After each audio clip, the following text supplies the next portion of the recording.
J'étais en train de lire Marc chapitre 4 ce matin et je me suis arrêté dans les premiers versets parce que on voit Jésus qui se balade, qui se promène avec ses disciples sur la plage. Et j'imagine cette scène que parfois nous vivons nous-mêmes. On se balade avec des amis, des gens qui nous aiment, qui nous aimons aussi dans la forêt, à côté de la rivière, ou même sur la plage. Et on discute des choses qu'on tient au cœur, qu'on aime, qui nous préoccupent. On partage avec nos amis. Et Jésus, il était avec ses amis, ses disciples, et il partageait des messages. Et il le faisait d'une telle manière que les gens qui étaient autour d'eux s'arrêtaient pour écouter, pour entendre.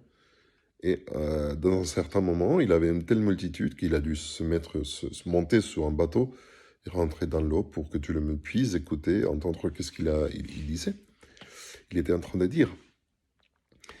Et ça m'a fait réfléchir, lorsque nous nous baladons avec nos amis par ailleurs, dans la forêt, ou quoi qu'il en soit, à l'endroit, qu'est-ce que nous partageons? De quoi nous parlons? De nos problèmes, de nos soucis? Ou nous essayons d'animer, encourager, de prendre soin des autres, de donner des paroles d'amour, de soulagement?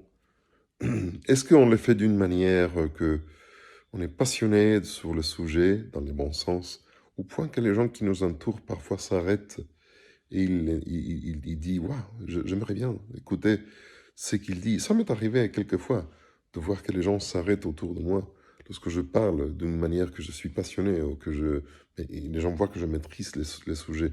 Ce n'est pas la première fois que ça m'arrive. J'aimerais bien que ça m'arrive plus souvent comme ça l'arrivait à Jésus. Qu'est-ce que tu fais avec ces conversations lorsque tu te balades et tu te promènes? Encourage les autres et faites-le de tout ton cœur.